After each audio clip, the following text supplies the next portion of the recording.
gente del campo, mi casa se ha vuelto fiesta, serpentina de mi raza que indica que no está muerta.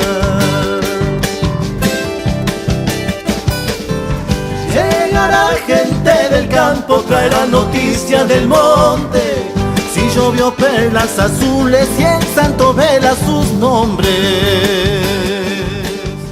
Hola amigos, ¿cómo están? Bienvenidos nuevamente con ustedes desde el interior del país, con Río 4 Agro, compartiendo la vida del hombre y la mujer de campo. Hoy tendremos un informe sobre la cosecha gruesa que acaba de concluir en nuestra región y los rindes de soja y maíz. Por otra parte, la acidificación de los suelos está comenzando a preocupar y hablamos de la importancia de realizar los análisis de nutrientes y los físico-químicos para tomar buenas decisiones en la próxima campaña de gruesa. Por último, la agrometeorología y los estudios que hacen nuestros expertos para el tema del cambio climático y cómo aportar ideas en nuestra producción agropecuaria argentina.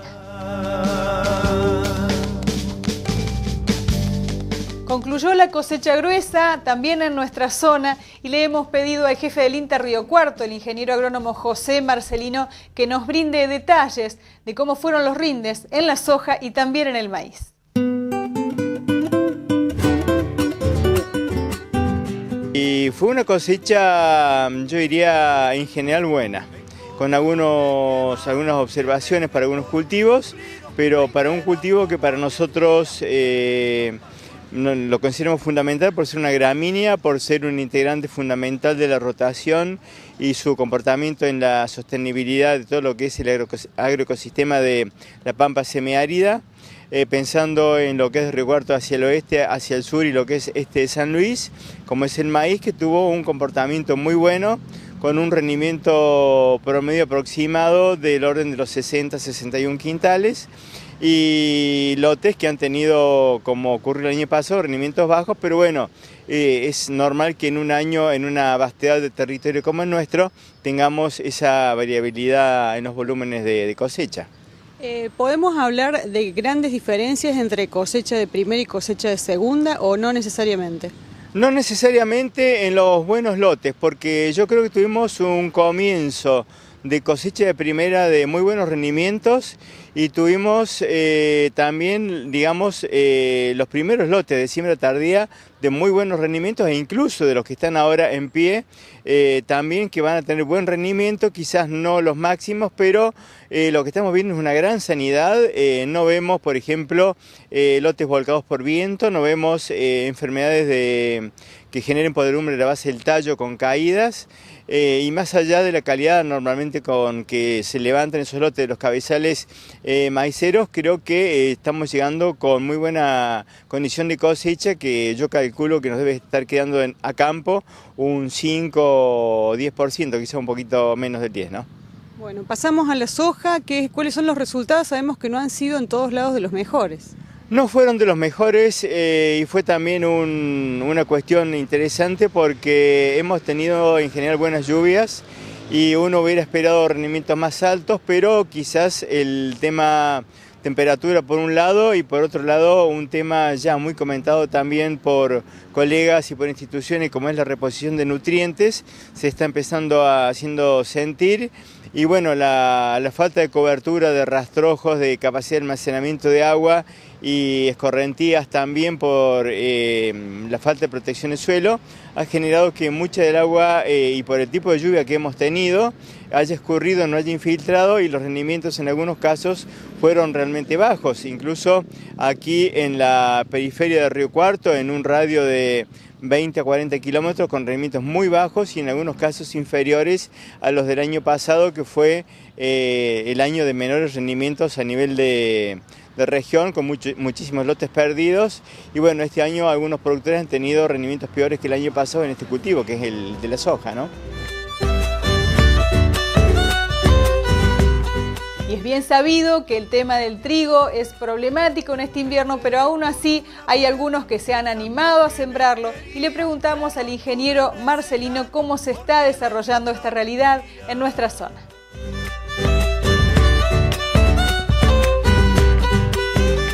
Bueno, el trigo es un caso complicado para nosotros porque en una región donde tenemos las 3/4 partes de la producción en manos de arrendatarios y al no tener una ley de arrendamiento que estimule una prosecución del cultivo en el mismo campo, los contratos son prácticamente anuales y al mejor postor, como suelo decir, el trigo es difícil que se lo pueda insertar en esa condición. Y bueno, el trigo quedó prácticamente en manos de productores propietarios que valorizan el rastrojo porque más allá de lo que es la producción del grano en sí, que nos viene bien al país y a la sociedad, lo estamos viendo por los precios de las harinas, tiene un valor en lo que es la rotación por el rastrojo por un lado y por otro lado habría que valorizar también lo que significa un trigo como cobertura, porque cuando uno hace un barbecho de invierno únicamente uno valoriza lo que cuestan los agroquímicos, pero si hago un trigo de cobertura para estar saliendo con una soja de segunda, o hemos visto en este año un maíz de segunda con excelentísimo comportamiento, el trigo vuelve a recobrar un rol que yo creo que hay que pensarlo muy seriamente y ponerle un valor al rastrojo y a lo que abaratamos en el barbecho de invierno, porque recordemos que a un trigo lo hacemos con muy poca plata, lo hacemos con un herbicida muy barato y yo también suelo decir que no hay mejor herbicida que una muy buena cobertura de un cultivo como puede ser el trigo para el barbecho. Y lo que sí deberíamos hacer para los pocos lotes que tenemos, una muy buena protección en lo que nos queda de acá a noviembre, primeros días de diciembre, que es la fecha de cosecha, un muy buen seguimiento de enfermedades. Es decir, sabemos que el trigo está expuesto a enfermedades de fin de ciclo, Fusarium, Septoria, mancha amarilla y roya, y bueno, ese seguimiento debería ser fundamental para mantener hoja bandera sana. Estamos bastante lejos de hoja bandera, todavía no hemos llegado a más collaje, pero bueno, uno sueña un poquitito con tener una buena planta y en este caso nos hace falta un seguimiento de lote como para tener una planta que esté trabajando en lo que hace la parte fotosintética a pleno para lograr así el mejor llenado de granos.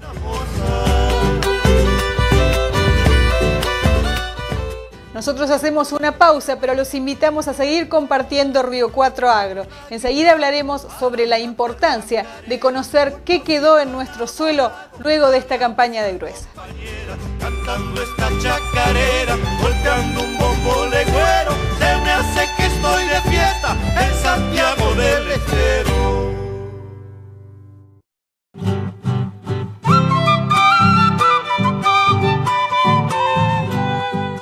El cuidado del suelo, la importancia de conocer con qué contamos para tomar buenas decisiones en una próxima siembra. Por eso también continuamos hablando con el ingeniero agrónomo José Marcelino de este tema. Bailen antes que se apague la luna. El deterioro del ambiente nos ha llevado irreversiblemente a una no reposición de nutrientes. Estamos reponiendo 1/3 de lo que se lleva una cosecha. Y es a lo que hacía referencia cuando decía que las 3/4 partes de la producción regional están en manos de arrendatarios. El arrendatario no repone normalmente lo que debería reponer, no se está pagando, no se está haciendo un contrato con una cláusula de reposición de nutrientes. Habría que ver también qué nutrientes tenemos, la capacidad de intercambio catiónico, los niveles de materia orgánica, y todo esto tiene que ver luego por cuán retenidos están los nutrientes en el suelo. Sabemos que, por ejemplo, el nitrógeno es muy fácilmente lavable hacia las napas, con lo cual genera contaminación.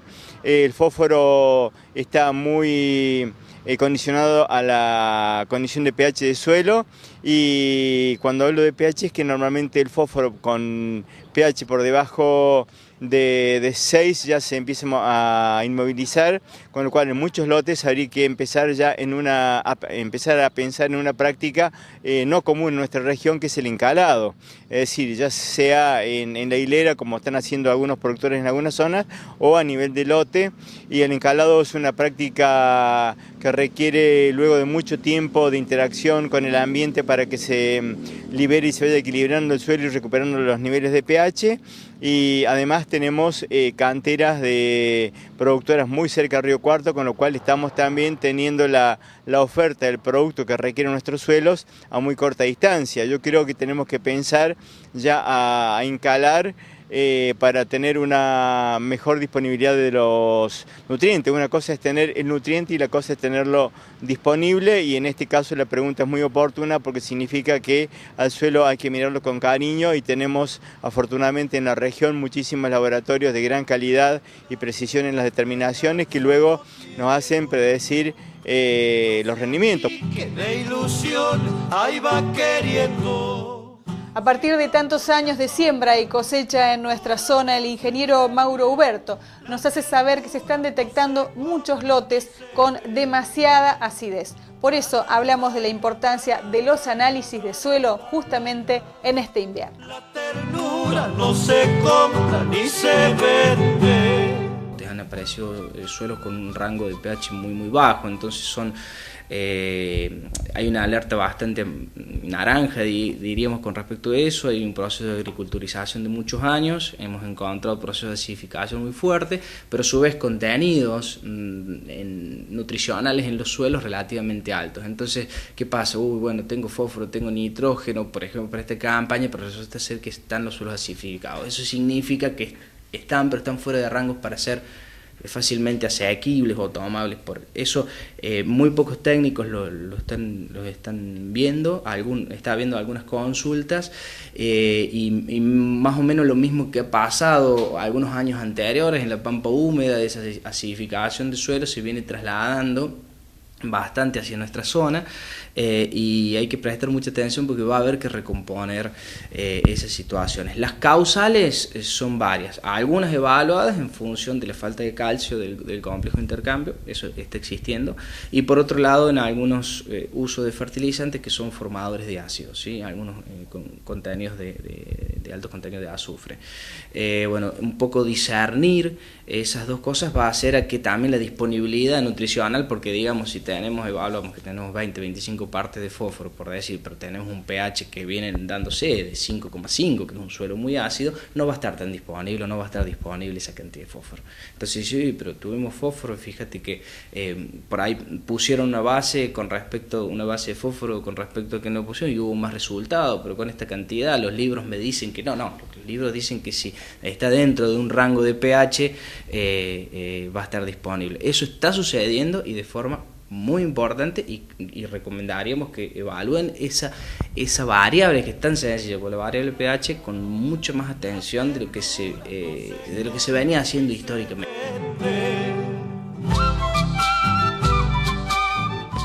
Nosotros hacemos la última pausa y los invitamos a compartir nuevamente Río 4 Agro. Esta vez hablaremos sobre las investigaciones de nuestros agrometeorólogos en el mundo y la importancia de conocer el cambio climático y cómo trabajar en agricultura y ganadería en nuestra Latinoamérica.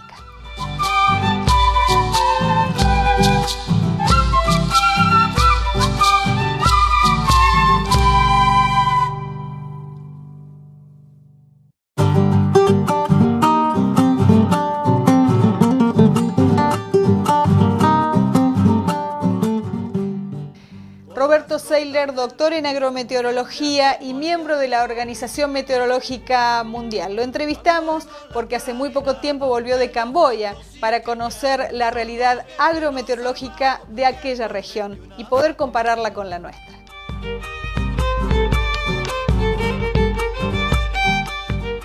Bueno, muy bien, porque en realidad son estas incorporaciones culturales de conocimiento que uno por allí usa en las clases o habla con una cantidad de gente y realmente no las conoce sobre el terreno. Esa era la situación mía para los monzones allá, era la situación mía para los cultivos de arroz y en general para una cantidad de actividades que ellos desarrollan que son muy distintas que la producción agropecuaria nuestra, ¿no? Los monzones, para familiarizarnos con esto, y es también lo que nosotros asociamos, usamos la misma palabra, nosotros decimos lluvias monzónicas, que es la característica de las lluvias en esta región, son lluvias que en general se producen primavera, verano y otoño, una parte de otoño, es decir, durante el periodo caliente. Ellos tienen una situación bien marcada de esto y en general las lluvias monzónicas comienzan a producirse durante la primavera y hacia el verano les aporta gran cantidad de agua, ellos están a la espera de eso, allí comienzan a llenarse las bateas, digamos, o los pequeños lotes que tienen preparados para el arroz, comienza la siembra de arroz y esa es, bueno, su actividad central allá, ¿no? La agricultura, por supuesto, es fuera del arroz, que es el cultivo que tienen gran conocimiento y que es milenario, podríamos decir. Después la agricultura es bastante primitiva, Camboya es muy pobre, está muy poco desarrollada todavía, pero bueno, allí trabaja el productor en ese contexto, en una agricultura o en una producción agropecuaria que es de sostenimiento, no es la producción agropecuaria exportable como hace Argentina, sino que esa ya es para vivir, ¿no? Cuando fracasa el arroz o fracasan los monzones, es un serio problema para la alimentación, es un problema realmente de seguridad alimentaria.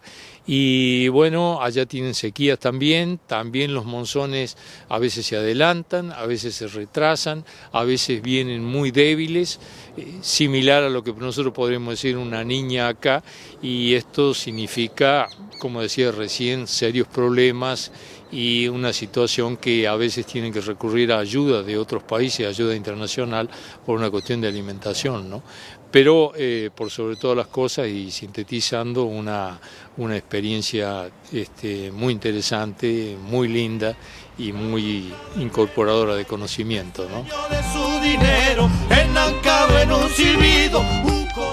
Los especialistas en clima y en agro de nuestra América Latina se reunirán en Belén, Brasil, justamente para analizar el cambio climático y poder aconsejar a los productores agropecuarios de toda América Latina cómo trabajar en nuestra región. Por eso continuamos hablando con el doctor Roberto Seiler. En las olas Tres Marías van al boliche de un gringo. El cambio climático es una cuestión y sobre todo los impactos y los riesgos del cambio climático son una cuestión de contexto internacional hoy. Y Brasil está organizando ahí una reunión brasilera de agrometeorología y también latinoamericana, y allí estoy invitado a participar en una mesa redonda, lo que sería entonces, han invitado representantes de distintos países, para el caso de Argentina lo han hecho conmigo, y lo que se trata o lo que se va a tratar de presentar, cuáles son los impactos del cambio climático hasta el momento, qué se está haciendo y qué estamos haciendo, o qué se visualiza fundamentalmente en materia de lo que sería adaptación al cambio climático. Adaptación es estar preparado para este aumento de temperaturas, estar preparado para estas deficiencias de agua, estar preparado para esta tendencia que está significando el calentamiento global, ¿no? Así que un poco esto es lo que vamos a conversar y ver la visión de los distintos países latinoamericanos en cuanto al tema, ¿no? La idea es buscar soluciones. La idea sin duda es buscar soluciones, es discutir el problema y es poder hacer lo más pronto posible una transferencia de estas recomendaciones a los sectores productivos, ¿no? De manera que esto no signifique impactos fuertes en la actividad, tanto en la actividad económica como en el aspecto social de los distintos sistemas productivos de los distintos países. Llegamos al final de esta edición, amigos. Les agradecemos muchísimo, como siempre, que estén junto a Río 4 Agro para compartir la realidad del hombre y la mujer de campo. Nosotros nos encontramos el próximo jueves a las 20:30 para hablar sobre el 7º Congreso Provincial de Ingenieros Agrónomos y la realidad que hoy viven los profesionales del campo. Nos vemos el próximo jueves. Gracias por acompañarnos.